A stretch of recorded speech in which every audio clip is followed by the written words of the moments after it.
Right, hi guys, we're going to be looking at if, elif, else statements. Elif statements are just kind of like an if and an else had a baby. Look, it's the first two letters of else and then if added to it. The way it works is, we've got this program before, we've been looking at, so if number is greater than or equal to 10 and number is less than 100, it will say your number is between 10 and 100, otherwise it will say this. Problem happens is, what happens if you type in 8? Well, it's going to say your number is outside of 10 and 100. What happens if you type in 8,000, 8 million, 8 billion? It's going to say the same thing, which seems a bit silly. So we're going to make more kind of different ranges of numbers to say different things. So the way you do this is you just write elif, and then you add your condition again. You still need to type number the second time here. And you write elif number is greater than or equal to 11 and number is less than 100. So if you type in now, if you type in say 5, it will hit this one. If you type in 50, it will hit this. And if you type in 105, it will hit this.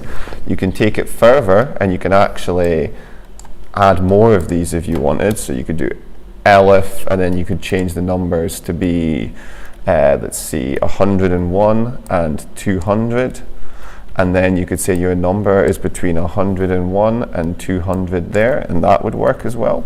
You just got to be careful with the boundaries here. So an easy mistake to make is, say you type in greater than 100 here and you do less than 100. If the user types in exactly 100, it's going to fall between these two bits and it's going to hit this, which you don't actually want. Let's look how we're actually going to do this in Python. So that's not what I want. So this is worksheet 7. Again, that's just the example I showed. We've got a friend, complimenter, insulter, it's up to you really. I've already started it here. What you've got to do is type in the name of your friend. So I'll just do, who do I hate? Let's go, Mr. Miller. And then you print, and you write, you are smelly. That's kind of how you do it. And then for each friend, you add an elif. So you go, can you actually just copy this? It'll probably be easier. Just make sure this is elif. So, and then notice how these are in line with each other. If they're not in line, you've probably missed out a colon or something there, especially if it's a giant red line, so be careful with that.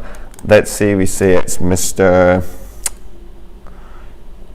Bringhurst, and then we'd say, well, this is going to be a compliment. You wear great shirts.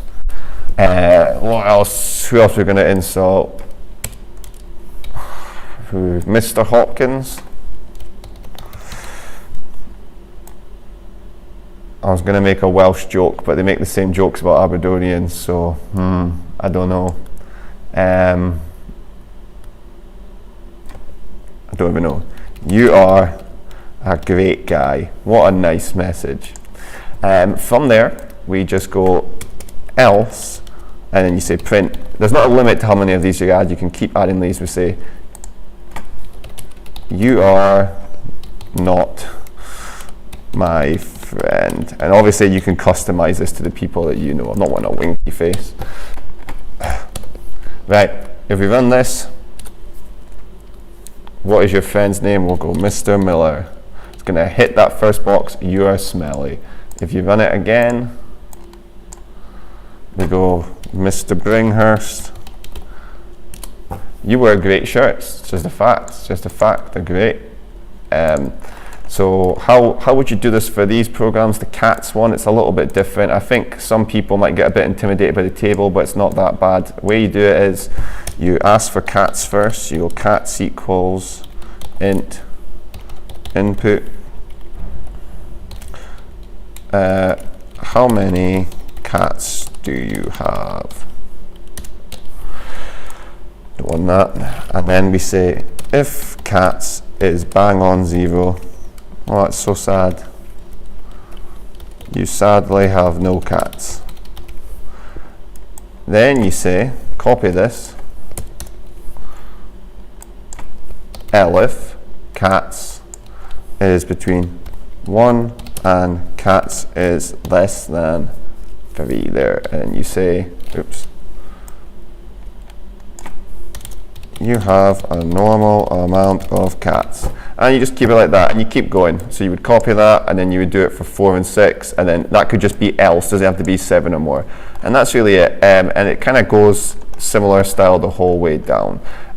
I will say for the extension task, for anybody that gets to that, it's not as bad as it looks. Way it works, well, it's a lot of code, but it's not that difficult. Way it works is, yeah, as you can see, it's a lot of code. If you run it there, well, if we look at it first, it asks for the material. Which material are you checking? Then it checks the temperature. What is its temperature? If the material is water, notice how there's another if statement inside the if statement. That is how you do it. Same way for the aluminium, there's a big if statement for temperature inside the if statement. So a little bit tricky, but if you can do that, well, you'll be laughing next year at Nat 5. And so I'll just, you know what, let's just say gold, I don't know what the melting point is, let's say 2000 degrees. Melting point reached, gold is a liquid, and that's because it's hit it got to here, it checked that it was gold, and then it got between the melting point, and it ran that bit of code there. This is all following that little table, this table here. Right, hopefully this was helpful. Bye.